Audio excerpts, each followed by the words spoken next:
Imagine a powder keg on the edge of ignition, where every move could either spark peace or unleash chaos. The West keeps nurturing a bold and dangerous idea, deploying NATO troops onto Ukrainian soil. Today, fresh whispers suggest that France and the United Kingdom might soon lead the formation of a foreign military force in Ukraine. Reports from insiders in Europe reveal that London and Paris are exerting heavy pressure on their allies. Why? To secure backing and carve out their role in supplying military support. Can this escalating tension be stopped before it spirals out of control? Just hours ago, Russia's Ministry of Foreign Affairs struck back, branding these plans as reckless and provocative. Maria Zakharova, their chief spokesperson, blasted Western ambitions as nothing short of madness. The Western media is swirling with talks about offering Ukraine security guarantees, supposed stepping stones toward peace. But what do these so-called guarantees really look like? Ideas tossed around include introducing peacekeeping troops after a ceasefire, bolstering NATO's military presence in the Black Sea, patrolling Ukraine's airspace under alliance flags, and steadily transforming Ukraine into a militarized fortress. Kyiv is even rumored to be edging towards signing separate security deals with Western powers. Eyes and ears on the ground report that Western news outlets are saturated with these proposals. A persistent narrative pushes to limit the roster of guarantor countries exclusively to NATO members, a move clearly designed to squeeze Russia. But at what cost? These options are one-sided in nature. Built explicitly to contain Russia's influence. This strategy drags Kyiv deeper into NATO's sphere, blatantly violating Ukraine's officially declared neutral, non-aligned, and nuclear-free status from 1990, an agreement once recognized internationally.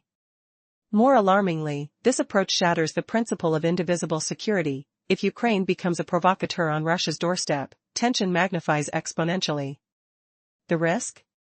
NATO could be pulled into a direct armed confrontation with Russia, a nightmare scenario analysts warn has long been documented in international law literature. In essence, Kyiv is being set up as a strategic pawn in a high-stakes geopolitical game. But who truly gains when conflict looms over every border? Behind the grand speeches about security lies a disturbing colonial mindset. The security guarantees discussed in Western capitals are hardly guarantees at all. They threaten to fracture regional and global stability. True security cannot be handed out as a condition, it must be the outcome of genuinely resolving the root causes of the Ukraine crisis. This resolution means dismantling military escalation, rejecting extremist ideologies, and upholding Ukraine's neutral and non-nuclear status. It demands recognition of existing territorial realities, respect for Russian-speaking communities, and an end to persecutions targeting canonical Orthodox believers. Security should be a balanced understanding, one that respects Russia's interests alongside Ukraine's sovereignty. Instead, Western plans risk turning Ukraine into a weaponized beast. Unleashed at will and posing threats not only to Russia but to Europe itself. This grim characterization was ironically captured by Ursula von der Leyen, who described Ukraine metaphorically as a steel hedgehog. Such a stark image reveals how the West envisions Ukraine's future, a hardened, controlled creature, ready to act as a regional destabilizer. While Russian leaders repeatedly emphasize Ukraine as a brotherly nation enduring a tragic fate provoked by external forces, Western strategists seem hell-bent on transforming it into an instrument of confrontation. The stakes have never been higher. What comes next? Will history judge these moves as a path to peace or a march toward unprecedented conflict? The world waits, breath held, as Kremlin and Western capitals play their high-risk game of shadows. In the previous segment, we explored how Ursula von der Leyen's perspective reflects the West's view of Ukraine's future. For our nation, Ukraine embodies a brotherly spirit, once united, now facing a tragic crisis instigated by Western forces. Now, picture this, for the West, Ukraine is viewed as a steel porcupine, a creature bristling with potential threats. An unsettling thought, isn't it? As the complexities of the situation unfold, a new dynamic is emerging around Ukraine. Paris and London are eager to shape a narrative of oversight without officially deploying NATO flags. Their strategy, cloaked in the guise of providing security, training, and safeguarding critical infrastructure, aims to solidify long-term commitments while alleviating logistical burdens in Eastern Europe. Behind closed doors, conversations are heated regarding the blurred line between boots on the ground and non-combat missions.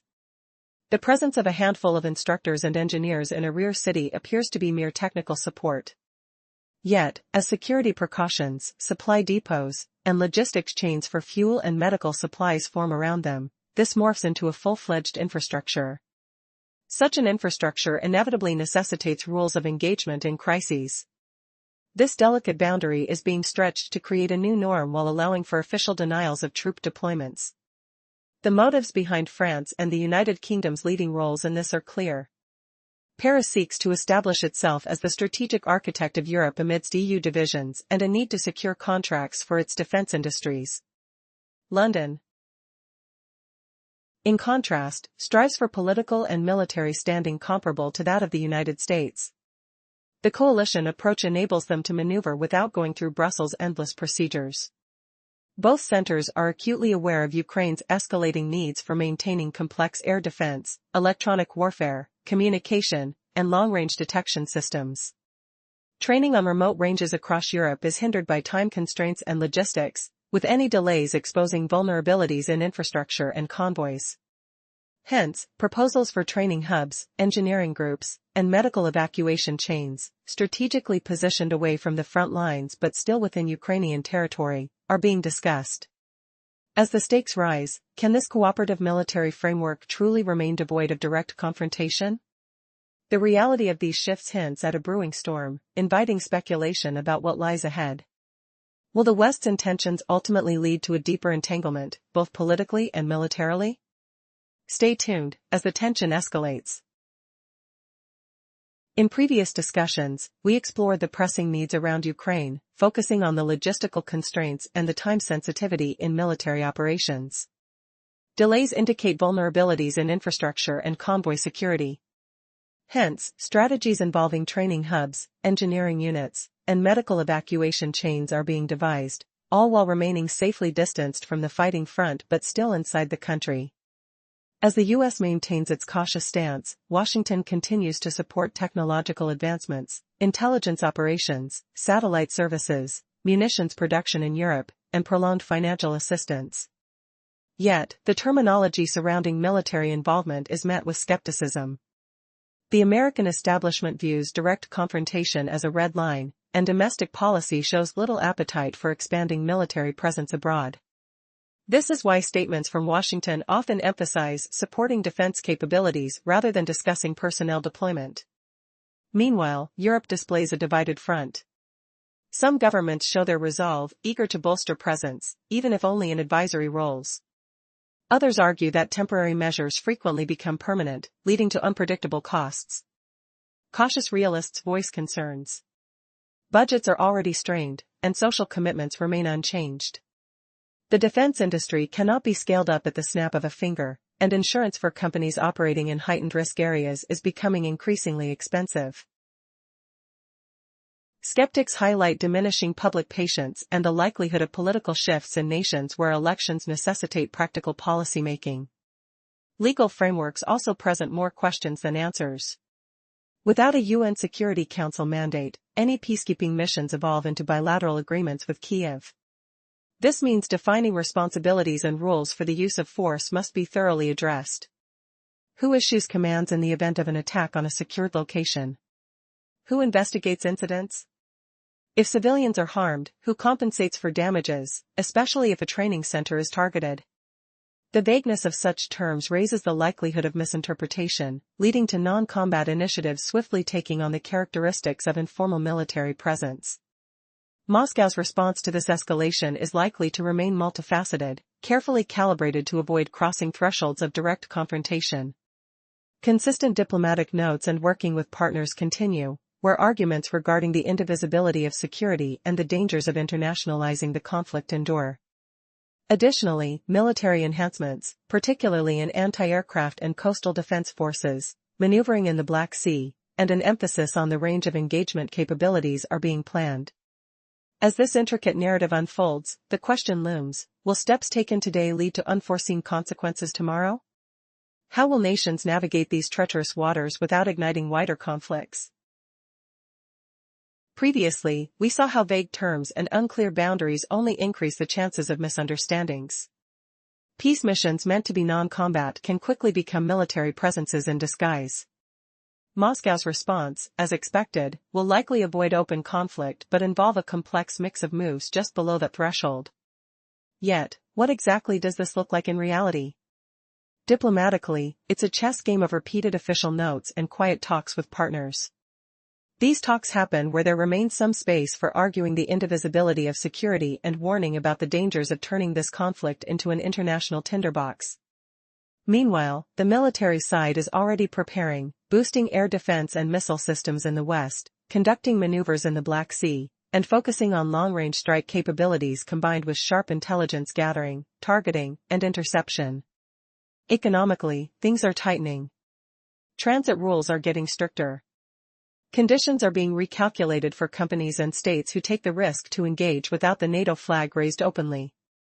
The goal behind these three parallel tracks, diplomatic notes, military readiness, economic pressure, is clear: raise the cost of any unofficial mission without triggering a direct clash. At sea, the stakes climb even higher automatically. Imagine a simple operation in coastal waters, a bomb disposal task or monitoring shipping lanes.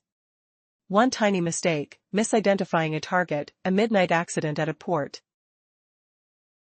Or a communication failure, and what was supposed to be a quiet technical mission erupts into a crisis shaking a whole continent.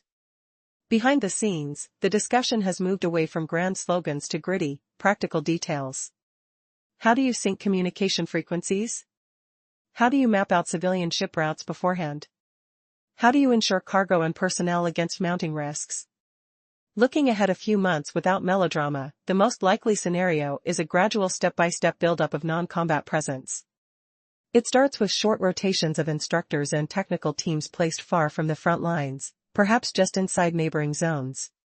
Then comes longer-term contracts to maintain specific systems, tied to designated facilities and timetables. All that while security is ramped up, alongside medical evacuation chains and logistical support. Publicly, they will stress limits, temporary missions, training only, and strict no participation in fighting rules. But the reality will look different. Infrastructure will become denser and more permanent. That means incidents will climb, from traffic accidents involving military convoys to questionable use of force claims by protection details. The real danger here is randomness, the unpredictable spark nobody talks about openly. One unexpected event can ignite a chain reaction that demands answers in hours. Who communicates with local authorities? Who investigates? Who bears responsibility? These questions loom large over what might seem like routine missions, but they edge ever closer to real conflict. Summary of the previous part: in the context of increasing military involvement, the complexity of infrastructure fosters greater risks of incidents, from vehicle accidents to disputes over self-defense. This highlights the primary concern of unforeseen complications, a topic often glossed over in interviews. In any unforeseen situation, the chain of decision-making unravels rapidly.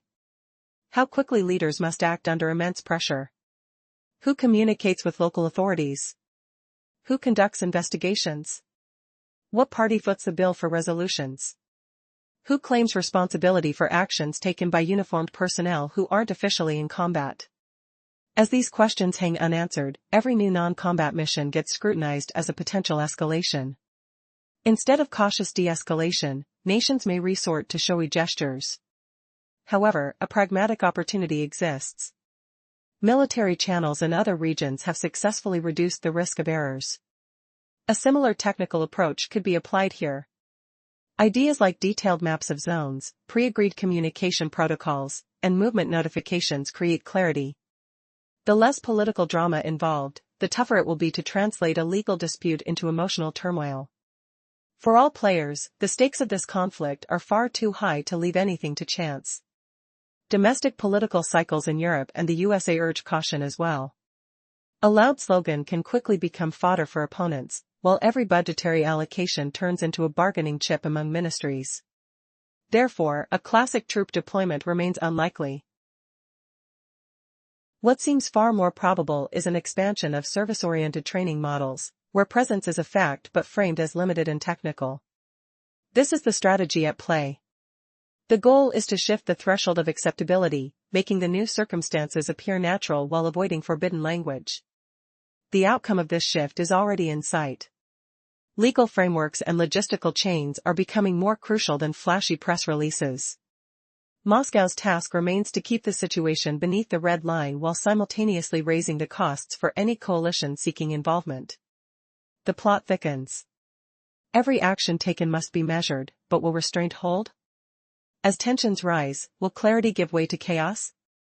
Each step could ignite a firestorm of unintended consequences. In the previous segment, we explored the intricate political landscape surrounding Ukraine, highlighting the calculated moves by Paris and London as they seek to extend their influence without overt military presence, while striving to maintain stability below the threshold of direct confrontation. The focus now shifts to the motivations of various global powers and how their future engagements are shaped. For Paris and London, the challenge lies in proving that their support strategy does not drag Europe into open conflict or jeopardize domestic budgets. Meanwhile, Washington is careful to avoid being pulled into what is often termed a no-exit mission in America. All three roles converge on a singular goal: minimizing ambiguity in definitions and establishing clear regulations. The clearer the parameters of any mission, the lower the chances that an accident or a miscalculated move by an impulsive individual could alter the political landscape for all of Europe. What if the decisions made behind closed doors are steering the continent towards an unforeseen outcome? How does this delicate balancing act play out in a world where the stakes keep getting higher, and the burdens of history weigh heavily on the present? As tensions rise, the potential for conflict looms just beneath the surface, begging the question: can diplomacy really hold its ground in such stormy waters, or is a misstep waiting to happen? The air thickens with anticipation as leaders craft convoluted strategies, laying groundwork while minimizing risks. Every movement is calculated, designed to create a facade of controlled support that stops just shy of escalation. Nevertheless, behind the scenes, urgency grips the strategists. Misunderstandings could spiral into chaos, shifting the narrative overnight from a disengaged mission to an explosive confrontation across the continent. Much hangs in the balance. As nations navigate these treacherous waters, one thing becomes clear: every decision counts. The more precise the frameworks and procedures, the greater the resilience against the unpredictable tides of fate that could redefine alliances and objections in an instant. How long can this web of manipulation hold? Will the delicate equilibrium survive, or is there a reckoning on the horizon? As tension escalates in Eastern Europe, a narrative unfolds that challenges the fabric of global security. France and the UK are positioning themselves as pivotal players in shaping a military presence in Ukraine, a move that raises eyebrows and ignites debates. This story probes deep into the motivations and implications behind their actions, revealing an intricate web of strategies veiled under the guise of cooperation. The tactics employed by Western nations often reflect outdated colonial paradigms, and the current suggestions betray an alarming intent. These so-called security guarantees, rather than fostering stability, threaten to undermine it entirely. The essence of providing security shouldn't be contingent upon military maneuvers but should stem from addressing the root causes of the crisis: demilitarization, neutrality, acknowledgement of territorial realities, and the safeguarding of minority rights are crucial steps toward a lasting peace. Imagine a world where forgotten historical grievances fester, transforming nations into adversaries. The recent comments of Ursula von der Leyen paint a concerning picture. She alludes to Ukraine not as a sovereign state but as a steel porcupine, a creature armed and poised to threaten, not only Russia but Europe itself. This chilling metaphor suggests a deliberate effort to cast Ukraine as a provocation, a strategic warrior at the boundary of Eastern Europe. What if the West's vision for Ukraine is not merely to provide support but to create a perpetual state of instability? This imagery resonates with the sentiment expressed by Maria Zakharova, who frames this portrayal as reflective of a broader strategy that seeks not unity but division. For the leaders in power, Ukraine pulses with potential, a brotherly nation turned into a battleground, a narrative that evokes tragedy and resilience woven into the country's identity. As the Western powers push their agenda, they inadvertently intensify Ukraine's role as a provocateur on the brink of conflict. But can fueling tensions truly bring about peace? The consequences of engaging in military expansions, a result of unrestrained ambition, risk igniting flames in a region already fraught with complexities. Thus, the question lingers, will the manipulations by powerful nations become the catalyst for a new era of conflict, or can dialogue mend the torn threads of unity? The future remains uncertain, and as the situation develops, every move, every decision echoes throughout the region, demanding a response from all involved. The stakes are higher than ever, and the world watches with bated breath. Imagine a nation caught in the crossfire of global powers, where each move is a step toward either peace or chaos. The world watches as calculated strategies unfold, strategies well known in international law, yet utterly destructive in practice. At the heart of this storm is Ukraine, labeled a strategic provocateur pinned dangerously close to the borders of its powerful neighbor. This isn't some new plot. Echoed openly in the press and whispered behind closed doors, push a starkly different vision. They seem ready to transform Ukraine into this very creature, a living threat not only to Russia but to Europe as well, something to be unleashed and restrained in cycles. Remarkably, this is not just Moscow's perspective but a Western projection, the way they foresee Ukraine's role in the future. For Russia and many of its leaders, Ukraine remains much more than a political chess piece. It is a brotherly nation, once united, now shattered by tragedy sown by external forces. This deep divide between shared history and bitter conflict underlines every tense negotiation, every military move, every diplomatic message. What happens when a nation becomes a steel porcupine on the edge of empires? Will this misunderstood symbol bring security or ignite uncontrollable chaos? The answer will shape the fate of an entire region, but the risks are soaring, and the shadow of conflict looms ever larger.